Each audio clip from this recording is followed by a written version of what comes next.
Today, we sit down with Lou Kayser. She's an entrepreneur, author, and host of Play Your Position podcast. In today's episode, we're going to be discussing the metaphors of football and how that applies to your business, as well as finding out what you stand for. Welcome to this edition of Peak Performers Podcast with your host, Thor Conklin. Thor will be sharing the necessary tools, strategies, and psychology you'll need to become a peak performer in any area of your life or business. Thor Conklin here. We give you the tricks, the tips, the tools, the strategy, the technology, and the psychology peak performers use in order to get more done and execute at the highest level. If you know what to do but struggle with getting it all done, or simply want to raise your game to the next level, this podcast is for you. Sit back and enjoy. Lou Kayser is an author, entrepreneur, consultant, speaker, and host of Play Your Position podcast. She co-authored The One Who Believed, True Inspirational Stories, honoring everyday people who took a risk, shaped a life, and made a difference. Lou, thank you so much for joining us today. I know the audience is going to get so much out of today's episode. Let's start with your podcast, Play Your Position. How did you start that, and what was the inspiration behind it? Well, first of all, Thor, thank you so much for having me on your show today. I'm honored to talk with you and Play Your Position. So Play Your Position was inspired for me back in 2013, actually. I had attended a conference, and the man who was putting on the conference was a former NFL player, and I've been a football fan for a long time. Go Ducks! And I was really intrigued with the platform of podcasting. I grew up listening to radio, listening to record albums, and when I was a sophomore in high school, my great Uncle Bill said to me, pulled me aside, he said, "You know what, Mary Lou, you would be so good in broadcasting because you have a radio voice." And I never forgot that. But my trajectory didn't take me into radio. It actually took me into teaching. So fast forward many, many decades later, I was inspired to start a podcast by the person who has inspired a lot of us, John Lee Dumas of Entrepreneur on Fire. I got a hold of a book that he put out about how to start a podcast. And I got to thinking about what interests me. What do I want to say? What would my message be? And as a former English teacher who loves metaphors, I decided that what has always interested me is people and stories and how we learn from the stories of others. And I have been on a quest in my life to play my position the best that I can. And I thought, you know what? I bet there's other people out there that are on a quest like that too. And so I just married the football theme as an organizing principle with my passion and love for people and telling stories.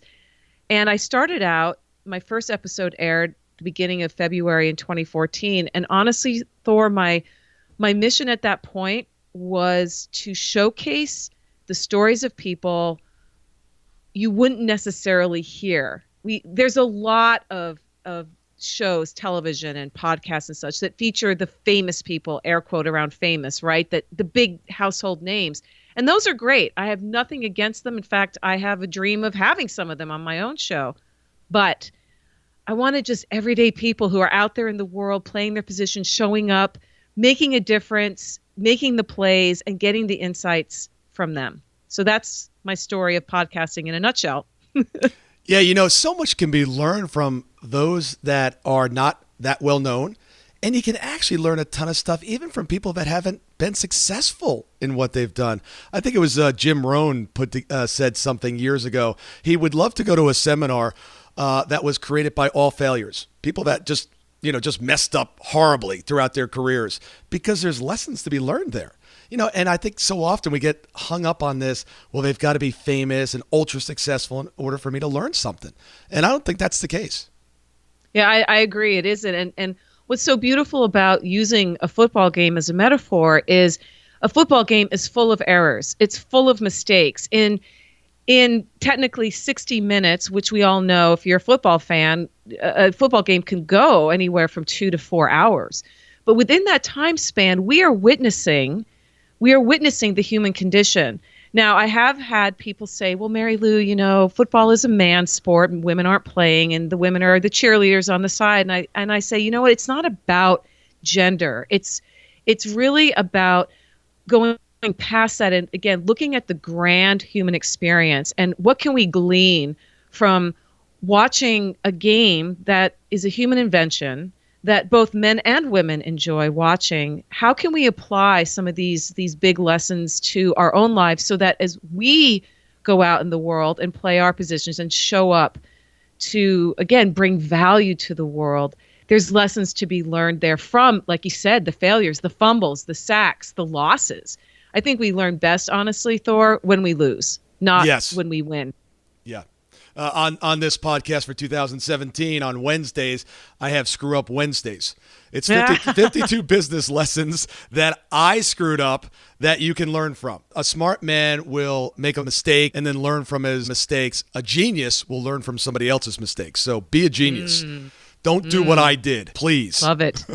Yeah, please. And I love that metaphor also with football because, as I think about that, there's so many things going on. Obviously, there's all the positions on offense and defense. But in my business, I've been the cheerleader. I've been on the sidelines, rooting on my team, go, go. I've been the guy, the hot dog salesman, up in the stands, just in the trenches going, hey, I've got something to sell. Come on, who wants a hot dog? Who wants a hot dog? So I love that metaphor. There's so many different things you could do in business. There is. And, the NFL got really smart when they came up with whoever they hired to write their campaign, their latest campaign where football is family. It was brilliant because football, the highest level of love and fandom, if you will, it's on your show, Thor, I heard you interview Fran Tarkenton, and he was saying that the NFL is the most widely or recognized, it's one of the most widely recognized brands in the world. And it has gone global. And it does bring people together. I love the fact that you just pointed out, yes, some of us are showing up as fans. I mean, I am every week. I'm certainly not down there on the field playing, but in my business, I'm showing up as the starting quarterback. I'm also showing up as the coach sometimes, et cetera, and so forth. So there's just again, it's the human experience all contained within a stadium for 2 to 4 hours of, yes, entertainment, but also deep reflection. If you can go past just all the glitter and glam and the huge salaries, you can really pull away some key insights about yourself, about your life, about how to be a better person at what you do. So I love it. Yeah, you know what I was just thinking as well is, they're showing up on Sunday. And you see him for 2 hours, 3 hours on the field. What you don't see is the hours and hours and years worth of preparation that it took to get there. And I think that's so important as well. It is. And in fact, this was that whole concept was pointed out on one of my episodes in 2015. I had a guest who said, we are exposed to everybody's highlight reel, but life isn't the highlight reel. But life is what happens behind the scenes. And you and I have talked about this, Thor, this idea that life is messy and you've got to get down and get your hands dirty and your uniform torn up and covered with grass stains in order to really grow, in order to have those moments of success and to celebrate the wins, because they're not going to be every week. Wins are sometimes few and far between. So that's why we celebrate them as we do, because most people realize that we're losing more than we're winning. Yeah, one of the things I celebrate every single day is I'm alive. Seriously, I wake up and I'm like, woo! Yep. I got another one, or at least I got a few more hours, or I got now at least. Yep. I think as entrepreneurs and business leaders, we get into this psychology of, well, I've got to make a big win before I celebrate. And we're really hard on ourselves. I know I've done this throughout my career. It's like, you make everything so difficult, and it's like you don't reward yourself enough. Have some more fun. Celebrate some more. I agree. So tell us about some of your guests on your show. I know you've had some amazing guests. What are some of the things that you've learned that it's like, I don't know about you, but I love having guests on that tell me about books, that tell me about apps, that tell me about ideas. It's like school for me. I agree. Yeah. So tell me some of the things that you've learned over the years. Gosh, well, one of the things that I started doing, I didn't do this my first year, and I kick myself. It's one of the lessons I learned. But in 2015 and then this last year, 2016, I put together at the end of the year a highlight reel, the best of, and I take an excerpt from each conversation I had during that previous year, and then I splice it together into truly a highlight reel of insights and ideas and best points or best practices, and it just flows from one to the other. For me, doing that is so amazing because I'm like, wow, I go back to the January episodes. In December, I'm going back to my January episodes, and I'm like, oh my gosh, I've forgotten that so-and-so said that, or wow, that is such a great point. So to answer your question, I think one of the big things that I've learned is that we're all in this together. It's affirmed that for me. And when you're an entrepreneur, some of your listeners will understand what I'm about to say. It can be lonely. If you work from home and you don't have a physical team in your presence, you might be outsourcing help, or you might have a remote team somewhere that you Skype in, or you're on the phone, or you're texting. But it's different than when you show up to a physical office every day. And I think podcasting has been a lifeline for me, in that I've been able to connect with other people who are doing fascinating work in the world.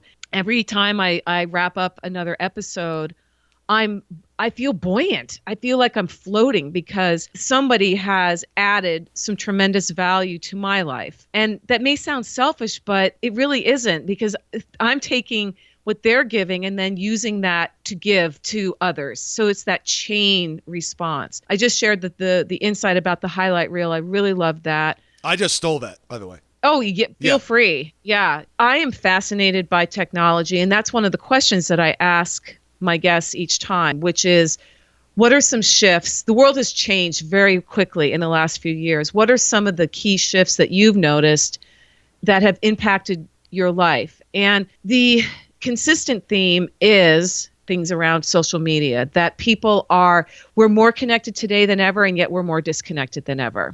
That people are feeling more depressed, more lonely, more alienated, despite the fact that they might have 5,000 friends on Facebook. It's this paradox. We are living in an absolutely incredible time, and we won't understand how incredible it is for another 10 or 20 years. We'll look back on this golden age of the early onset of the internet. We had that first iteration at the end of the 20th century in the beginning, and then everything crashed. And then we had a lull, and the people were behind the scenes getting ready. And then what came on the scene? YouTube, Twitter, Google, Facebook. They have revolutionized the world, revolutionized the way we communicate, the way we interact. And each one of my guests has had some experience, both positive and negative, with that shift. So that has been fascinating to me. I guess it was a video talking about millennials and how they grew up with this from the very beginning. And it was common for them to text someone in the same room. You and I didn't grow up in that environment. And we didn't. It's a real different mindset when they're having a lot of trouble learning how to connect to people one-on-one. Mm-hmm. Mm-hmm. It's certainly not going anywhere. So it'll be interesting to see how that shows up in the workforce and long-term, what the changes will be. It will be. It will be. You get so much done. How do you figure out how to execute? What are your secrets to execution? I don't know if they're secrets. They're just commitments that I make to myself. I'm an avid journaler. I have a routine. My life is pretty boring in terms of I don't change things much day to day. I love adventure, and I love to travel, and I do seek out new experiences to keep those edges sharpened. The way Stephen Covey talks about, sharpen the saw, yep.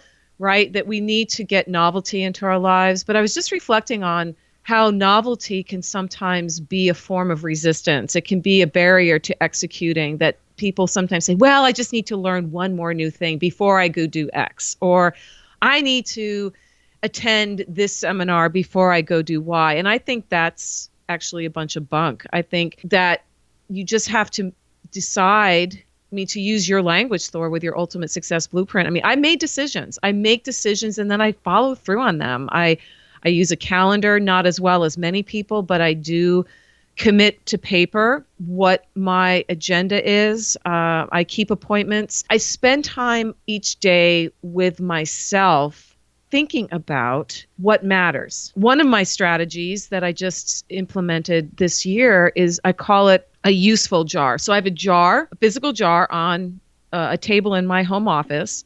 And every day, it doesn't matter what time, it's just if an idea strikes or I happen to pass by and go, oh yeah, I got to add something.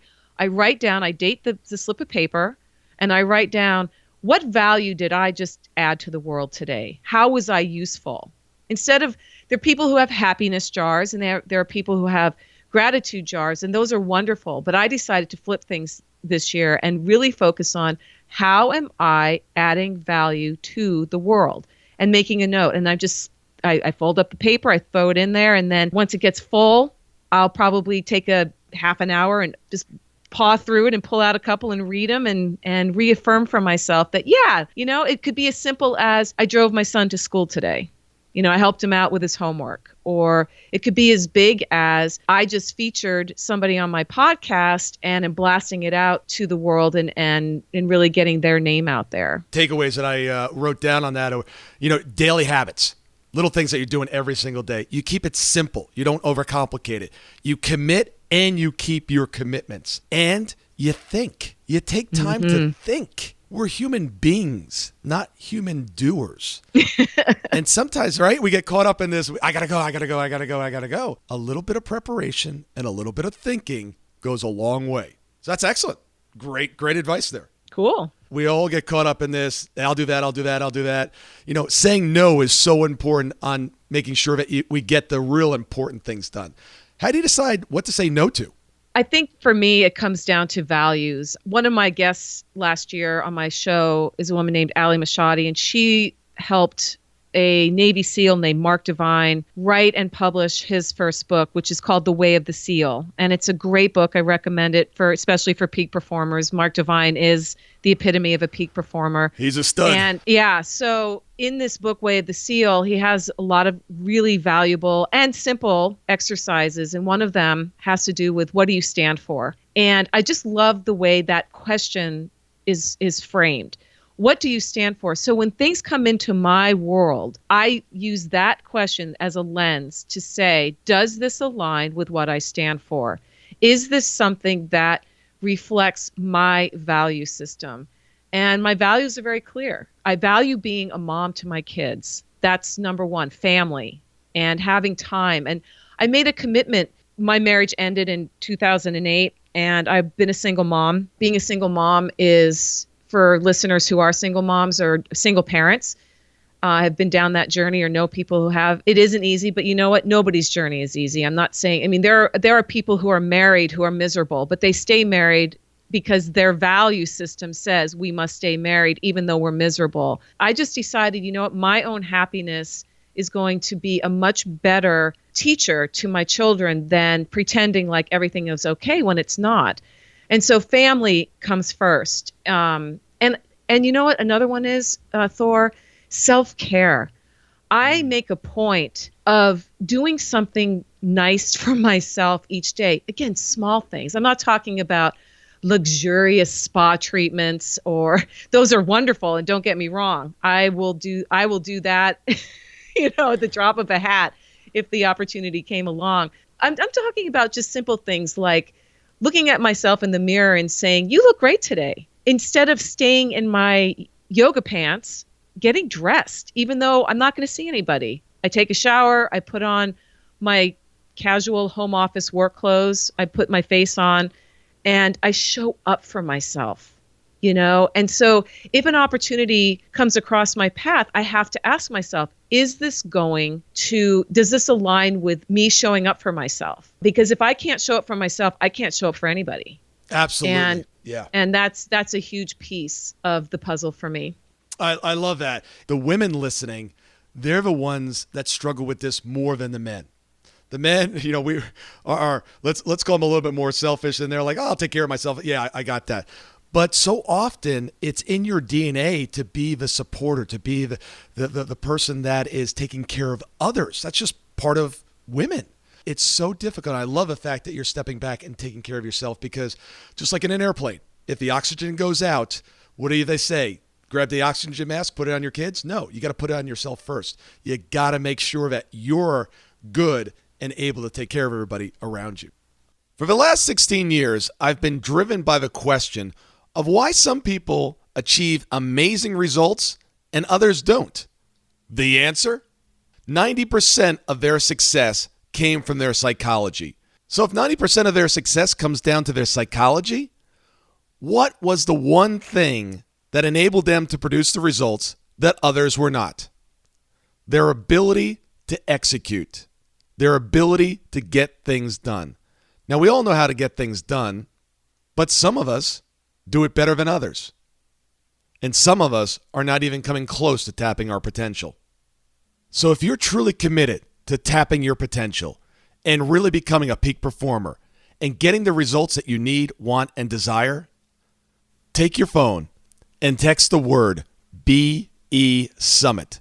That stands for Business Execution Summit. One word, BESUMMIT, and text that to 41411. I'm going to send out some additional information on our upcoming event that will truly teach you the science of execution. Thank you so much for listening today. I really do appreciate your time, and I hope you found today's show valuable. If you would like to receive these shows automatically to your phone or to your computer, simply go to iTunes and subscribe. After listening to several of the shows, if you're so inclined, please leave us a 5-star rating, as this helps us reach additional people and spread the message. If you're truly committed to taking your life to the next level and doing whatever it takes to become a peak performer, but something's holding you back, something is blocking your way, and you just can't seem to figure out what it is, send me an email to info@thorconklin.com, and I'd be more than happy to get on the phone with you. We'll schedule a 15-minute discovery call. No obligation, no cost. I absolutely love to hear from the listeners, and if there's something I can do to help, I'd be more than happy to do that. Also, if you found something of great interest in today's show and you want to share that with your friends and family, simply go to my Facebook page, Thor Conklin, click on the episode, hit the share button, and share it on your page. You can follow me at Twitter at Thor Conklin. The website is thorconklin.com. We're constantly adding new free resources, discussing additional tricks, tips, tools, and strategies on how to be a peak performer. Remember, I try to keep these episodes short so you can listen to them during dot time, doing other things, commuting, driving, walking, working out. Decide to be a peak performer in all that you do. And until tomorrow, have an absolutely amazing day. That concludes part 1 of our interview with Mary Kayser. Please stay tuned later this week for part 2.